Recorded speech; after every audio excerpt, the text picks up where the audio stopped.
know of. It's just my vision is to do what God calls us to do. The Great Commission, the Great Commandment. I don't want to reinvent the wheel. God's already gave us the vision of what the church needs to do. We just got to figure out ways to incorporate it and do it in our church. But I want to encourage you to do this. I don't want ministry to be something that I create. I want you to have a vision. I want the congregation to say, Randall, God's really been working in my heart about this ministry. I'd like to start this. Or I'd like to do this. Now, can we do it all? No. But as I've told people before, what I want to see, I want to see people dream the dream and then build the team. If God's giving you the dream of a ministry, do it. Let's work it out and build the team so that we can, because the more hooks that we have out in the water, the more ways that we can offer hope and help, the more people we're going to get in this chair, and the more people we get in this chair, the more we're going to do these other chairs. And so, let me talk to you about that. I want us to have a vision, each of us to have a vision for ministry. And I'm going to take the next couple of minutes to talk about the building. But I think I put this in your notes. The building is a tool to help us accomplish the Great Commission.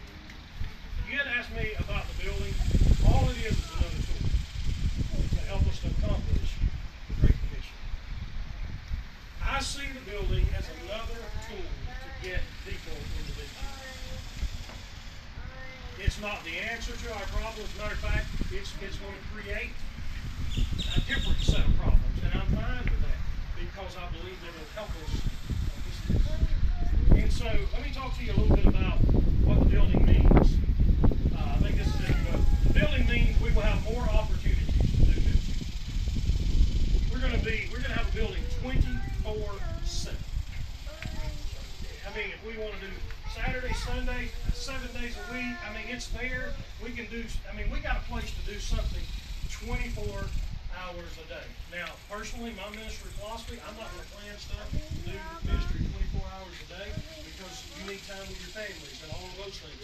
But we have a place, we have opportunities. It gives us more opportunities to do ministry. Wednesday night, weekdays, weeknights, those things. We will have more options for ministries. Not just more opportunities. By the time, we'll have more options. You see, right now, we've been limited by meeting in school.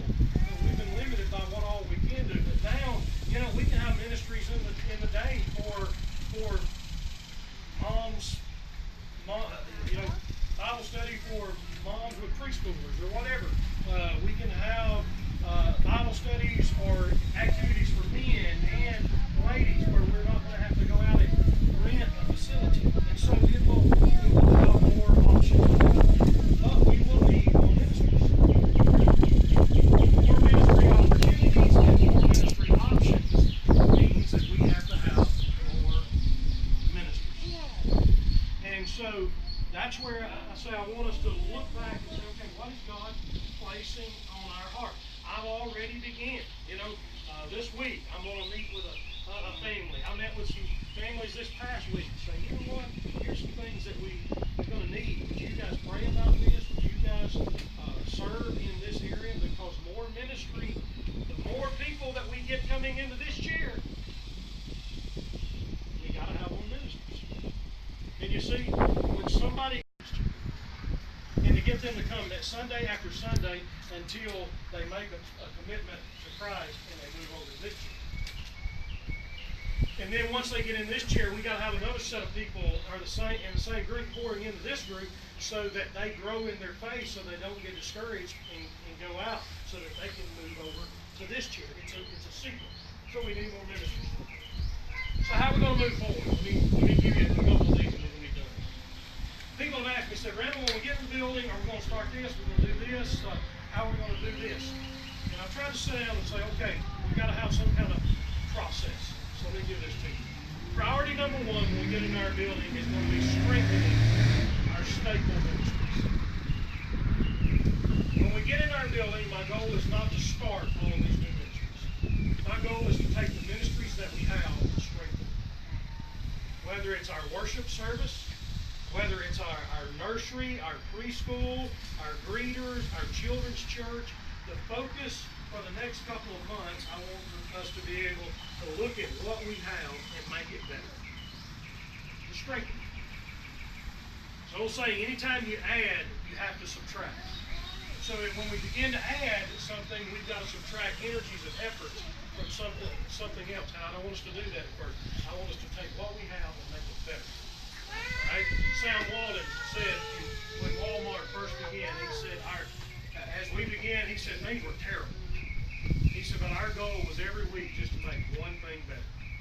Every week we would find something, and our goal was to make that one thing better until we got it really, really good, and then we would find something else. And so strengthen our stable ministry. Second, our goal will be to simplify our complicated ministries. We have some complicated ministries. If you're not sure what those are, it goes like this. Teens on these 2 Wednesday nights, and ladies on these 2 Wednesday nights, and men on these 2 Thursday nights, and kids over here on Friday mornings, and everybody's like, okay, now today, you got adults showing up to a children's activity. Oh, that's next week. Some of that's complicated. So once we strengthen what we have, I want us to simplify some of the other things that we have. Third, our priority is not only to strengthen what we have, simplify what's complicated, but I want us to start some needed ministries. There are some things that we don't have to have, but they're needed, so we need to start those. For instance, if we begin to have Wednesday night Bible studies at the church, we're going to have Wednesday night children's programs. We're going to have some place for the kids, and we can't, I'm fine with it, but we can't just lock them in a room. We're going to have locks on the doors, I'm making sure of that, but we can't just lock them in a room and say, y'all go at it, somebody's going to be in there. So Wednesday, so when we start those ministries like that, we're going to need to start other ministries. Not only that, but one of the things that we're going to need right off the bat is church cleaning. We haven't had to deal with that, but this building's going to get dirty. We're not at the point right yet where we're going to hire people to come in and clean and those kind of things. So we're going to need volunteers and families to say, okay, we'll clean the church this week. We're going to need somebody to help organize that and orchestrate that. Those are needed ministries. We're going to have a lot more visitors than we've had. How do you know, Grandma? I'm just believing in faith. We're going to have a lot more visitors. So you know what? We need a lot more greeters. We need people that are going to be able to direct and say, okay, this is where your child goes, and this is where we're going to do this, and all of those things. So those are some needed ministries that we need to start. And then fourth, the last thing that we want to do is we want to strategize for new ministries. So first, we take what we have, we strengthen it, we simplify some of the things that are complicated, then we start some ministries that are necessary to keep us functioning, and then we begin to strategize. This is where I'm talking about if you dream the dream, build the team. If you want to start a ladies' Bible study on Tuesday mornings, then let's do that. Dream the dream, build the team. If you want to have Bible studies and fellowship for mothers of preschoolers, great, I'm all for it. Right now, I'm talking with a group that they're asking us if we would be willing to let American Heritage Girls. It's a girls' organization. If we will charter the organization, or at its very worst, if we will just let them use our building. And I said, okay, you can use the building. I've got to think through the charter, but that'll be something that if we do that, there'll be something going on every Monday night. But that's another ministry that we can strategize. Ladies, men, all those things. Outreach. As we get all of these new people that are coming in, we're going to have to follow up on them. Grab some cards, and many of you already do that. You do a great job. But these are things that we need to do. So this morning, I want to challenge. I want to encourage you. I want you to plan and begin to pray. And I want you to begin to look. So, two things. Number one, Jack, figure out this question. What chair am I in? What chair am I in, and what do I need to do to get to the next chair? Am I just checking things out? I haven't made a commitment to Christ. That's what I need to do. So you need to make a commitment to Christ. Maybe you're sitting in this chair and you made a commitment to Christ, but you're saying, you know what? Yeah, I've been here a while. Now I need to step up. I've never followed the Lord in believer's baptism. I need to do that. I need to make it public. I need to serve. I need to grow. I need to really get in God's word and prayer more. I need to move from here to here. You're sitting in this chair. You say, okay, am I here? Who is in these chairs over here that I can kind of help?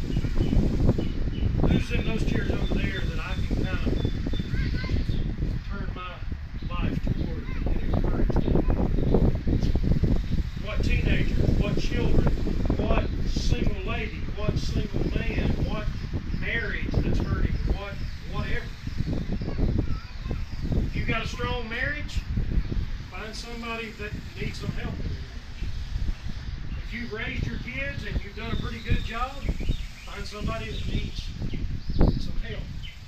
If you're a spiritual adult and maybe you're single and you're lonely, find somebody over here that's just now going through that and face them and begin to work through that. Hey, maybe you might be here. You might need to begin to seek out someone else to help you move to this chair. And then it's all of our jobs to look out here and say, okay, who can I get in this chair? Who do I know that I can try to get here? You read the passage when Jesus spoke this. I don't know how many there were. The Bible says it was his disciples, so 12, 120 at the most maybe. That Jesus said, go into all the world. He said, Randall, we're a little group. Not a lot of us. There wasn't many on that hillside that afternoon. But I looked up this week. The population of professing Christians, and 1/3, they tell me, of the global population profess to be Christians. Nearly a little over 3 billion people. You know where that started? They started with 12. 3 billion, or 12, 3 billion, that doesn't even count the literally billions of people that have already gone on into eternity. But it was 12 people who said, you know what?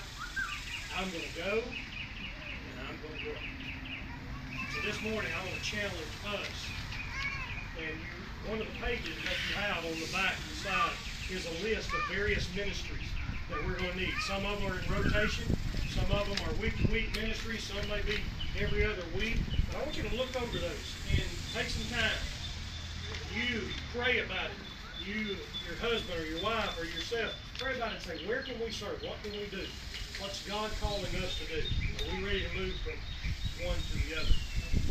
I promise you, when you begin to make that move, you'll begin to experience something